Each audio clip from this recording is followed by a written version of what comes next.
सबसे पहले शुरुआत करते हैं एक बड़ी और दुखद खबर के साथ, जहां खबर मिल रही है सड़क हादसे को लेकर। दरअसल आपको बता दें कि कासगंज में घने कोहरे के चलते एक तेज रफ्तार कार अचानक से पेड़ से टकरा गई और देखिए भीषण हादसा हो गया।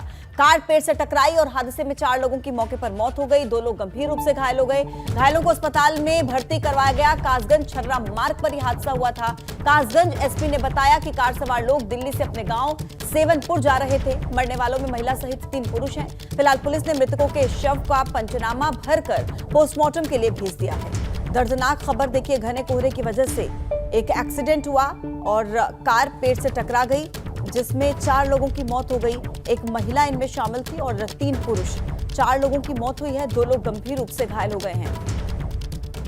फिलहाल पुलिस मामले की जांच में जुटी है और पोस्टमार्टम के लिए भेजा है। जानकारी मिल रही है कि दिल्ली से अपने गांव जा रहे थे कार सवार और रास्ते में तेज रफ्तार कार अचानक से घने कोहरे की वजह से पेड़ से टकरा गई और इसमें सवार 4 लोगों की मौत हो गई। जिन 4 लोगों की मौत हुई है, इनमें एक महिला भी थी और 3 पुरुष थे। 2 लोगों के गंभीर रूप से घायल होने की खबर है। अस्पताल में भर्ती करवाया गया है, इलाज जारी है।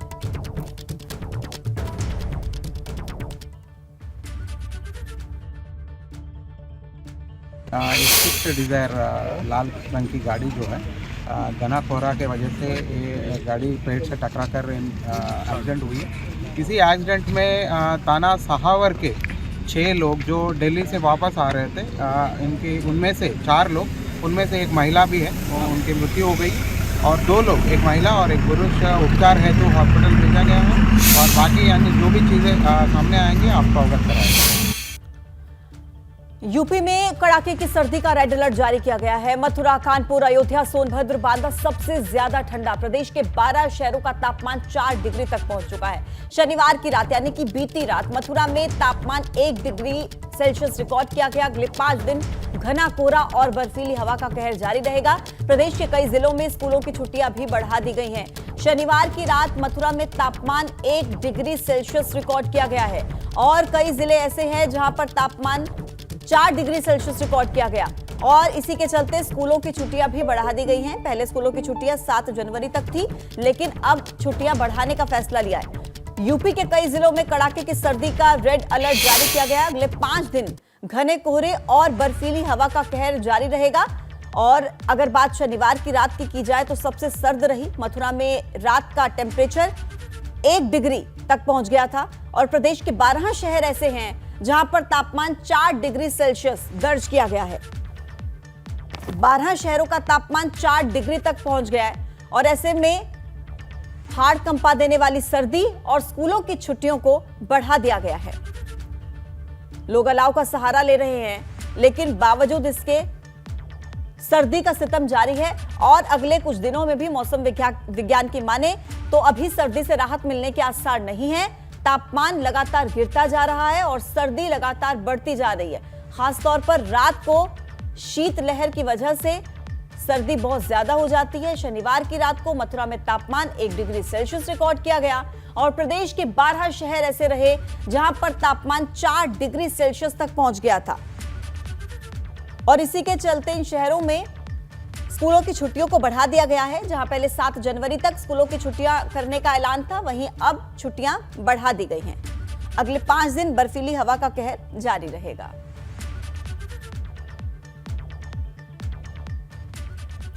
आज वाराणसी दौरे पर रहेंगे मुख्यमंत्री योगी आदित्यनाथ। टेंट सिटी की तैयारियों का जायजा लेंगे, ठंड को देखते हुए व्यवस्थाओं का भी जायजा लेंगे। टाउन हॉल और अंधेरा पुल शेल्टर होम का भी जायजा लेंगे। बाबा विश्वनाथ के दर्शन करेंगे मुख्यमंत्री। बीएचयू में सुफलाम कार्यक्रम में भी शिरकत करेंगे और इस कार्यक्रम को संबोधित करेंगे। सुफलाम कार्यक्रम में ही क्लाइमेट चेंज से पंच तत्वों के बिगड़े संतुलन पर भी चर्चा होगी। तो आज दिन भर मुख्यमंत्री योगी आदित्यनाथ का क्या स्केड्यूल रहने वाला है, ये हमने आपको बताया। बाबा विश्वनाथ के दर्शन करते हुए नजर आएंगे मुख्यमंत्री योगी आदित्यनाथ। बीएचयू में सुफलाम कार्यक्रम में भी मुख्यमंत्री शिरकत करेंगे और साथ ही साथ टेंट सिटी की तैयारियों का जायजा लेंगे। वाराणसी के दौरे पर पहुंचकर ये मुख्य कार्यक्रम रहेंगे। देखिए, टेंट सिटी की तैयारियों का जायजा लेना और इसी के साथ साथ आपको बता दें कि टेंट सिटी की तैयारियों का जायजा लेने के बाद मंदिर दर्शन करने के लिए पहुंचेंगे और बोट से टेंट सिटी ले जाने का जो कार्यक्रम है मुख्यमंत्री को रखा गया है। बीएचयू में सुफलाम कार्यक्रम होगा, उसमें भी मुख्यमंत्री शिरकत करेंगे और इस सुफलाम कार्यक्रम में क्लाइमेट चेंज को लेकर के चर्चा की जाएगी। तो दिन भर आज मुख्यमंत्री का ये व्यस्ततम स्केड्यूल रहने वाला है, जिसकी जानकारी हमने आप तक पहुंचाई कि आज दिन भर मुख्यमंत्री किस तरीके से सबसे पहले टेंट सिटी का जायजा लेने के लिए पहुंचेंगे और बोट से सीएम को टेंट सिटी ले जाने की तैयारी है। ठंड को देखते हुए टाउन हॉल, अंधरापुर और शेल्टर होम का भी जायजा लेंगे।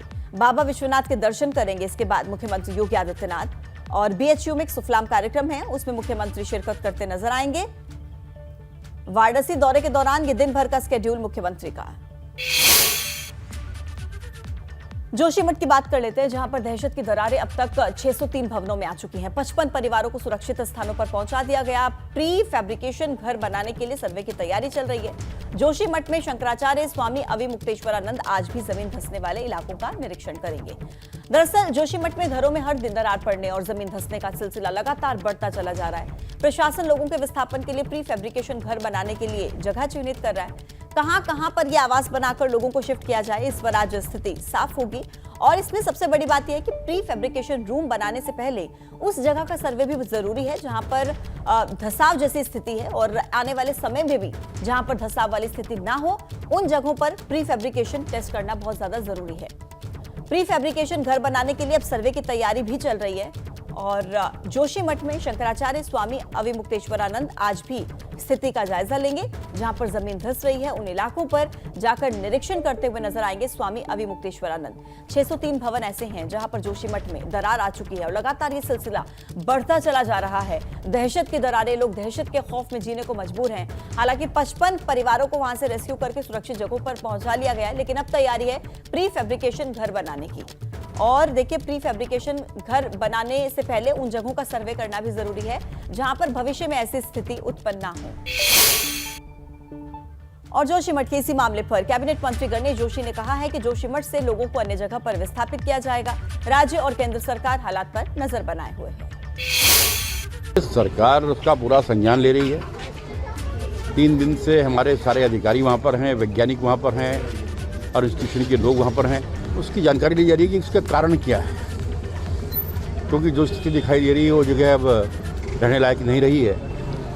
तो उनको अन्यत्र विस्थापन का काम सरकार कर रही है। 6 महीने तक 4000 रुपये किराया सरकार उन लोगों को देगी और भी जो उनकी व्यवस्था की सरकार करेगी, क्योंकि ये सरकार की जिम्मेदारी है। और इसी के साथ देखिए, जोशीमठ को लेकर अब सियासत भी तेज हो चुकी है। आज जोशीमठ जाएंगे हरीश रावत, प्रभावित लोगों से वो मुलाकात भी करेंगे। सोशल मीडिया के माध्यम से हरीश रावत ने ये जानकारी दी है। बीते कल आपने देखा मुख्यमंत्री पुष्कर सिंह धामी वहां पर पहुंचे थे और हालातों का जायजा लेते नजर आए थे, और आज पूर्व मुख्यमंत्री हरीश रावत वहां पर पहुंचेंगे। कुल मिलाकर अब जोशीमठ के इसी मामले को लेकर सियासत भी चरम पर है। प्रभावित लोगों से आज मुलाकात करने वाले हरीश रावत और खुद जाकर वहां पर स्थिति का जायजा लेंगे कि किस तरीके की परिस्थितियां इस वक्त जोशीमठ में है। तो आज पूर्व मुख्यमंत्री हरीश रावत भी जोशीमठ में पहुंचेंगे और जो लोग प्रभावित हो रहे हैं, जिनके घर धंस रहे हैं, उनसे मुलाकात करते नजर आएंगे हरीश रावत। और लगातार इस मसले को लेकर आपने पहले भी देखा कि हरीश रावत ट्वीट के जरिए अपनी बात कहते रहे हैं, सरकार पर लगातार हमलावर रहे हैं। और ऐसे में आज जब हरीश रावत पहुंचेंगे जोशीमठ में, तो वहां पर जाकर उन प्रभावित लोगों से बात करेंगे जिनके घर जमीन में धंस रहे हैं। देखिए, एक तरफ तो जहां जोशीमठ में उपजे हालातों पर इसरो से लेकर आईआईटी के वैज्ञानिक तक अध्ययन कर रहे हैं, लेकिन दूसरी तरफ इस पूरे मामले पर सियासत भी तेज है। आम आदमी पार्टी, कांग्रेस ने धामी सरकार पर समय रहते हालातों को नहीं संभालने का आरोप लगाया। दरअसल जोशीमठ में जो हालात बने उन्हें लेकर उत्तराखंड में मुख्य विपक्षी दल कांग्रेस लगातार सरकार को निशाना बना रही है। आरोप है कि जोशीमठ पर मंडराए खतरे के पीछे सरकार की नाकामी है। अब जाके जब 19 दिन हो गए लोगों को मसाल जुलूस करते हुए, सड़कों में सोते हुए और आंदोलन करते हुए, कल सरकार ने थोड़ा हिलना शुरू किया है। इस बीच कांग्रेस नेता प्रीतम सिंह जोशीमठ पहुंच गए हैं। खबर है कि सोमवार को कांग्रेस का प्रतिनिधिमंडल जोशीमठ रवाना होगा, पीड़ित परिवारों से मुलाकात करेगा। वहीं आम आदमी पार्टी भी सरकार पर हमलावर है। अक्टूबर के महीने जो रिपोर्ट आई, उस रिपोर्ट में सरकार को बता दिया गया था कि अब जोशीमठ के बारे में चिंता करो, लेकिन उन्होंने 4 महीने तक सोए रहे। अब दिसंबर में जो है कि हाई पावर कमेटी की बैठक करके विपक्ष के आक्रामक रुख पर भाजपा बैकफुट पर नजर आ रही है। भाजपा के विधायक भी मान रहे हैं कि अगर पहले कदम उठाए गए होते तो आज ऐसे हालात नहीं बनते। 1976 में कहीं जाए कोई सर्वे हुआ था और उस समय भी ये कहा गया था कि यहाँ पर बहुत सतर्कता बरतने की आवश्यकता है, और ये उत्तराखंड पूरा सेस्मिक जोन है। साफ है कि जोशीमठ में जमीन धंसने की तस्वीरों पर सियासत आसमान छू रही है। और वहीं देखिए, सबके जहन में अब सवाल यह है कि आखिरकार ऐसा क्या हुआ कि जोशीमठ शहर की ये हालत हो गई। क्या ये अचानक हुआ या फिर मुसीबत काफी पहले आ चुकी थी, मगर अब वो बड़े रूप में सबके सामने है। जोशीमठ को बचाने के लिए सोशल मीडिया पर भी एक तरह से एक बड़ा अभियान इस समय चला हुआ है। और ख़ास बात यह है कि देश की राजनीति के बड़े सितारे भी सोशल मीडिया पर इस मामले में कूद पड़े हैं। राहुल गांधी ने अपनी फेसबुक पोस्ट पर लिखा है कि राज्य और केंद्र सरकार मिलकर जोशीमठ के जो प्रभावित परिवार हैं, पीड़ित परिवार हैं, उनकी पीड़ा को हरने का काम करें, उनकी आजीविका को किसी भी तरह से बाधित ना होने दें, व्यवधान ना पड़ने दें और उनकी आजीविका को सुरक्षित करें। जिनके घर टूट गए उनको घर दें, जिनकी जो भी आवश्यक चीज़ें जो नुकसान हो गया, जो बर्बाद हो गई, जो नष्ट हो गई हैं, किसी भी तरह से उनकी आजीविका प्रभावित ना हो। और राज्य सरकार, केंद्र सरकार की जिम्मेदारी है कि जोशीमठ में जो प्रभावित परिवार हैं, जिनके साथ प्रकृति इस समय एक अनिष्ट जैसा बर्ताव कर रही है, तो किसी भी कीमत पर लोगों के जीवन से खिलवाड़ ना होने दिया जाए। और राहुल गांधी के सोशल मीडिया पर आने के बाद हरीश रावत ने भी एक पोस्ट लिखा और उन्होंने कहा जोशीमठ जाएंगे और पीड़ित परिवारों से, प्रभावित परिवारों से मिलेंगे, उनसे बातचीत करेंगे और पार्टी के लेवल पर क्या हो सकता है वो देखेंगे।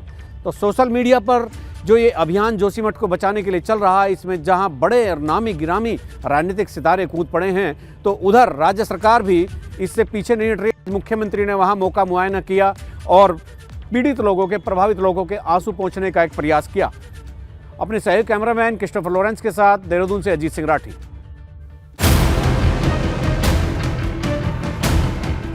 जोशीमठ शहर के नीचे जमीन में आखिरकार हो क्या रहा है? इन घरों में आखिरकार इतनी बड़ी बड़ी दरारें क्यों आ रही हैं? यही सवाल इन दिनों जोशीमठ के लोगों के साथ ही सरकार को परेशान कर रहा है। मामले की जांच के लिए केंद्र सरकार ने 5 सदस्यीय कमेटी बनाई है, जो 3 दिन के भीतर अपनी रिपोर्ट सौंपेगी। जोशीमठ को लेकर वैज्ञानिकों की राय को भी समझना जरूरी है। वैज्ञानिक इसके पीछे कई बड़े कारण मानते हैं। अंदर सबटेरेनियन मतलब सरफेस के नीचे कुछ cavities, caverns, subterranean channels develop होना शुरू होते हैं। एक कंडीशन ये हो गई जो कि नेचुरल है, वहाँ पे होगी ही होगी, जो कि नेचुरल कंडीशंस हैं सारी की सारी। अब उस पूरे बीच में नीचे की तरफ जो है टनल बन रहा है और उसके सरफेस के ऊपर आपने 3 से 4 मंजिल, 5 मंजिलों के घर और टाउन्स ये बनाना शुरू कर दिए, होटल्स। तो दोनों ही तरीके से एक तो ग्राउंड प्रोग्रेसिवली वीक होता जा रहा है, लेकिन जो डिस्टर्बिंग एलिमेंट्स हैं, ह्यूमन बाउंड एलिमेंट्स हैं, वो वहाँ पे प्रचुर मात्रा में बढ़ते चले जा रहे हैं। इसकी वजह से अब शायद इस टाउन की carrying capacity in terms of geology, in terms of natural human bound conditions, शायद अब वो यील्ड कर रही है। भूवैज्ञानिकों का ये भी कहना है कि जोशीमठ को तबाह होने से बचाया जा सकता है, मगर उसके लिए फिलहाल शहर के कुछ इलाकों को खाली करना पड़ेगा। वैज्ञानिकों के सर्वेक्षण में पता चला है कि जोशीमठ में जल निकासी की कमी है। भवनों का निर्माण भी सही तरीके से नहीं हुआ है। स्लोप में घर बनाए गए हैं और उनका कंस्ट्रक्शन डिजाइन भी ठीक नहीं है। पहले तो है जियो टेक्निकल प्रॉब्लम है, ये लैंडस्केप की प्रॉब्लम है, ये पानी कहाँ से आ रहा है, कहाँ निकलेगा, इसकी प्रॉब्लम है। फिर पानी के साथ में उन चैनल्स को आइडेंटिफाई करिए जहाँ से वो मटेरियल रिमूव कर रहा है। उसके बाद में आप पानी में कुछ ऐसी चीज़ें, बहुत सारे मटेरियल्स इस तरीके के हैं जो सीपेजेस को और उनको ट्रीट किया जा सकता है, तो ट्रीट किया जा सकता है। दूसरी चीज़ ये हो सकती है कि एक चीज़ तो तय है कि टाउन आपको पार्शली शिफ्ट करना पड़ेगा, हॉट स्पॉट्स को आइडेंटिफाई करके उन स्पॉट्स को फिलहाल के लिए आपको खाली करना पड़ेगा। वैज्ञानिकों के सुझाव अपनी जगह हैं, मगर सवाल यह है कि इन पर सरकार और आम लोग क्या अमल करेंगे। एबीपी गंगा के लिए जोशीमठ से रणजीत रावत और रवि कैंतुरा के साथ रुड़की से विनीत त्यागी की रिपोर्ट। भारत सरकार के द्वारा जल मार्ग के जरिए पर्यटन को बढ़ाने के उद्देश्य से गंगा में क्रूज चलाया जा रहा है और इसमें विदेशी मेहमान सफर करके पर्यटन को बढ़ावा देंगे। इसी के क्रम में अब दुनिया के सबसे लंबे जल मार्ग पर सफर कर रहे गंगा विलास क्रूज शनिवार को गाजीपुर पहुंचा। ये क्रूज 30 विदेशी सैलानियों को लेकर गाजीपुर पहुंचा था और इसकी अगवानी जिला प्रशासन की तरफ से एडीएम अरुण कुमार सिंह और पुलिस के अधिकारियों ने की।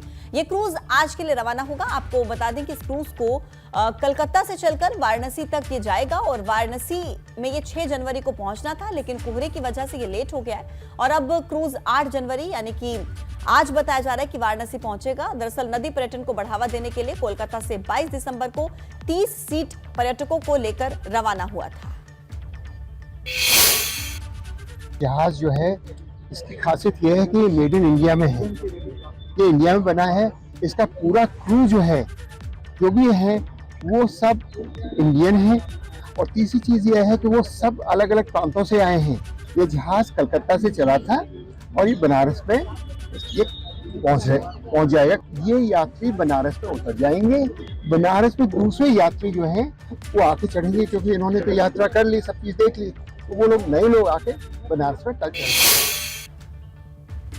कांग्रेस के ग्लोबल इन्वेस्टर समिट पर सवाल उठाने पर अब यूपी के राज्य मंत्री दानिश अंसारी ने पलटवार किया है। दानिश अंसारी ने कहा है कि कांग्रेस को ये समझना चाहिए कि जनता ने उन्हें नकार दिया है, क्योंकि कांग्रेस ने जनता के लिए विकास के काम नहीं किए थे।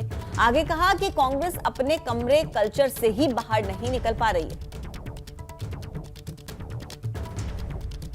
दानिश अंसारी का ये बयान। हमारे साथ में इस समय राज्य मंत्री दानिश आजाद अंसारी जी हैं, उनसे बात करते हैं। दानिश जी, समाजवादी पार्टी अब गैर यादव जो पिछड़े वर्ग के लोग हैं, ओबीसी हैं, उनके ऊपर निगाह दिख रही है उसकी। कहा जा रहा है कि जो संगठन का फिर से गठन होगा उसमें भी ऐसे चेहरों को जो यादव से अलग पिछड़ी जाति की जगह मिल सकती है। देखिए, हताश निराश समाजवादी पार्टी तमाम वो हथकंडे अपनाने की तरफ आगे बढ़ रही है जिससे वो फिर से सत्ता की तरफ आगे बढ़ पाए। हमेशा उनका विकास के जुड़े मुद्दों से, जनता से जुड़े मुद्दों से कहीं कोई सरोकार नहीं रहा। आज जब लगातार चुनाव दर चुनाव, आप देखिए, जब से अखिलेश यादव जी के हाथ में समाजवादी पार्टी का नेतृत्व आया है 2012 के बाद से, हर चुनाव में समाजवादी पार्टी का वोट ग्राफ हमेशा गिरा। 14 का चुनाव, 17 का चुनाव, 19 का चुनाव, 22 का चुनाव, हर चुनाव में समाजवादी पार्टी को करारी हार का सामना करना पड़ा है। और वो इसलिए करना पड़ा है कि समाजवादी पार्टी हमेशा जनता को बांटने की राजनीति करती है। हम जनता के विकास के लिए, जनता को जोड़ने के लिए राजनीति करते हैं। हमने समाज के अंतिम पायदान पर खड़े व्यक्ति के उत्थान के लिए काम किया, भारतीय जनता पार्टी ने, योगी सरकार ने, मोदी सरकार ने। और इसी बात से विपक्ष चिंतित है।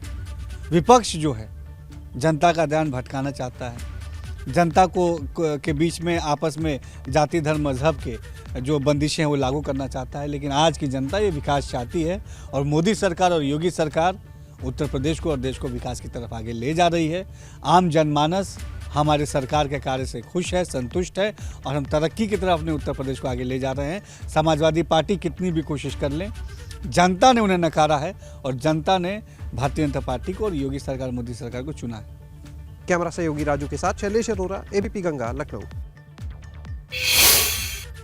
और अब खबर मिल रही है अयोध्या से, जहां पर अयोध्या के संतों ने महाराष्ट्र के मुख्यमंत्री को पत्र लिखकर आमंत्रण भेजा है और संतों ने इस पत्र में कहा है कि एकनाथ शिंदे अयोध्या आएं और रामलला के दर्शन करें। इसी के साथ ही मंदिर निर्माण कार्यों की भी वो समीक्षा करें। आइए आपको सुनाते हैं कि संतों ने क्या कहा। महाराष्ट्र के मुख्यमंत्री जो एकनाथ शिंदे जी हैं, वह भी आवे अयोध्या और उस भव्य दिव्य मंदिर में विराजमान रामलला का दर्शन करें और दर्शन करके वह भी समझें कि अयोध्या में जो मंदिर बना है वो किस रूप से कैसा है। दर्शन करके और रामलला से जो उनको मांगना है वो भी मांग सकते हैं, क्योंकि हमारे रामलला जी सबको कुछ न कुछ देते रहते हैं। मैं महाराष्ट्र जा करके महाराष्ट्र के माननीय मुख्यमंत्री श्री एकनाथ शिंदे जी को अयोध्या में आकर के रामलला का दर्शन करने के लिए हमने आमंत्रण पत्र दिया है, क्योंकि राम मंदिर आंदोलन में स्वर्गीय बाला साहब ठाकरे का अति महत्वपूर्ण योगदान रहा और बाला साहब ठाकरे की जगह पर इस समय जो है तो श्री एकनाथ शिंदे जी हैं और एकनाथ शिंदे जी जब से मुख्यमंत्री बने हैं तब से अयोध्या वो नहीं आए। मर्यादा पुरुषोत्तम भगवान श्री रामलला का जो दिव्य भव्य राम मंदिर निर्माण हो रहा है, यह राम मंदिर राष्ट्र मंदिर है, मानवता का मंदिर है और इसमें जो है तो श्री एकनाथ शिंदे जी आए, ये हम सभी साधु संत अयोध्यावासी हम चाहते हैं। गोंडा में आज पूर्व मंत्री स्वर्गीय विनोद कुमार की जन्म जयंती के अवसर पर श्रद्धांजलि सभा का आयोजन किया गया। कार्यक्रम में सपा के वरिष्ठ नेता समेत हजारों कार्यकर्ता शामिल हुए और इस कार्यक्रम में लोक गायिका नेहा सिंह राठौर भी पहुंची थी। मंच से उन्होंने बेरोजगारी, महंगाई समेत तमाम मुद्दों पर गीत गाकर केंद्र सरकार पर सवाल किया।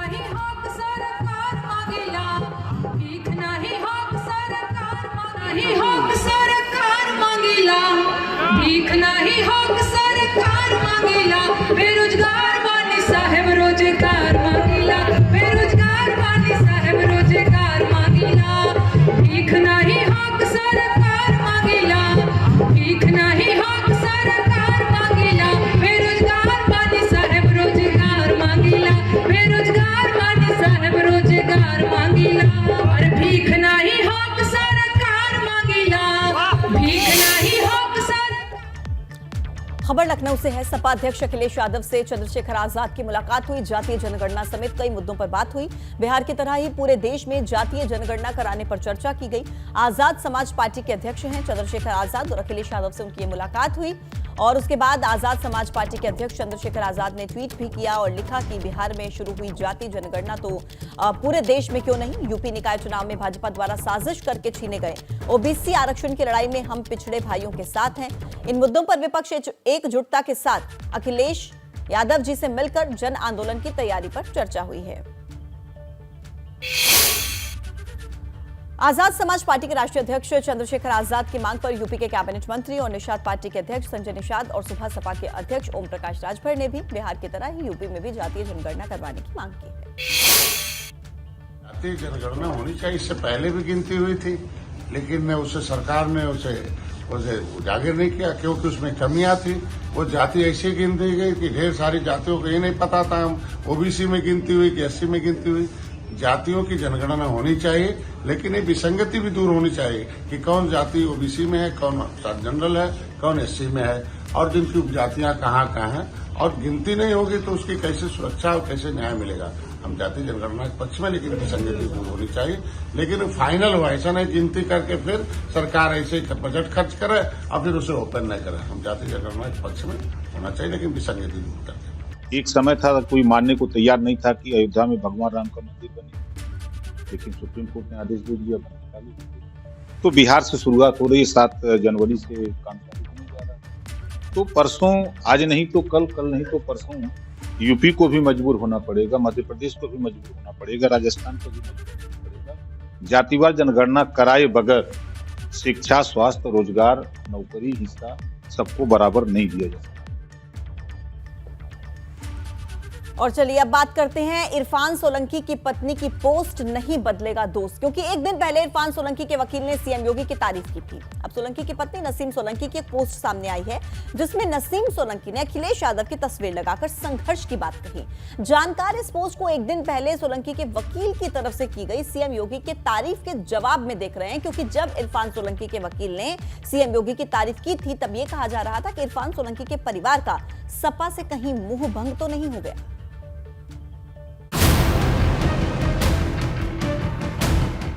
सोलंकी की पत्नी की सफाई, आखिरी दम तक होगी लड़ाई। अखिलेश के लिए पोस्ट क्या बदल जाएगा सोलंकी परिवार का दोस्त। कानपुर के सीसामऊ से सपा विधायक इरफान सोलंकी इन दिनों महाराजगंज की जेल में बंद है, लेकिन इरफान सोलंकी से ज्यादा चर्चा उनकी पत्नी नसीम सोलंकी की इस पोस्ट की हो रही, जिसमें नसीम सोलंकी ने अखिलेश यादव की तस्वीर लगाकर संघर्ष की बात कही, जिसमें लिखा है लोहा जितना तपता है उतना ही ताकत भरता है। इस पोस्ट में अखिलेश यादव के अलावा मुलायम सिंह यादव, शिवपाल यादव से लेकर इरफान सोलंकी और उनके पिता की तस्वीर नजर आ रही, लेकिन जानकार इस पोस्ट को एक दिन पहले सोलंकी के वकील की तरफ से की गई सीएम योगी के तारीफ के जवाब में देख रहे। नहीं तो योगी आदित्यनाथ जी साथ दे रहे हैं ना, लेकिन थाना प्रभारी मुकदमा दर्ज करे ये मुख्यमंत्री जी आदेश तो नहीं करेंगे। समाजवादी पार्टी के विधायक इरफान सोलंकी की पत्नी नसीम सोलंकी ने इंस्टाग्राम में एक पोस्टर शेयर किया है। इस पोस्टर में संघर्ष की बातें कही जा रही हैं और लिखा है कि लोहा जितना तपता है उतना ही भरता है। इस पोस्टर में राष्ट्रीय अध्यक्ष समाजवादी पार्टी अखिलेश यादव नजर आ रहे हैं।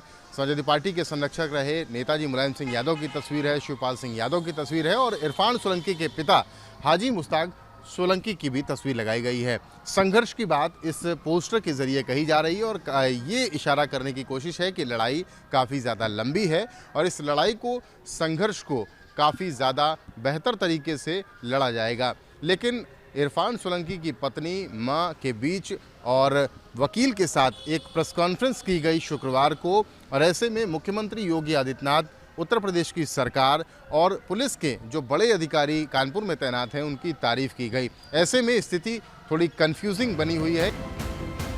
दरअसल इरफान सोलंकी के वकील ने सीएम योगी की तारीफ कर न सिर्फ समाजवादी पार्टी को असहज कर दिया था, बल्कि भाजपा को सपा पर निशाना साधने का मौका दे दिया था। ये उन्होंने जो भी आरोप लगाए हैं, उन आरोपों का जो जवाब है वो उन्हीं की पार्टी के विधायक की जो पत्नी है उन्होंने दे दिया है, और मुझे लगता है कि वो अपने आप में सारे आरोपों का जवाब है। गौरतलब है कि जब से इरफान सोलंकी को गिरफ्तार किया गया तब से समाजवादी पार्टी साजिश के तहत फंसाने के आरोप लगा रही, लेकिन जिस तरह से इरफान के वकील ने सीएम योगी की तारीफ की, उससे इरफान सोलंकी के परिवार का सपा से मोहभंग होने की बात कही जाने लगी है। लेकिन अब न सिर्फ इरफान सोलंकी की पत्नी बल्कि उनके वकील ने भी सफाई देकर साफ कर दिया कि अब इरफान सोलंकी का सपा से मोहभंग नहीं हुआ। कानपुर से रतीश त्रिवेदी, एबीपी गंगा।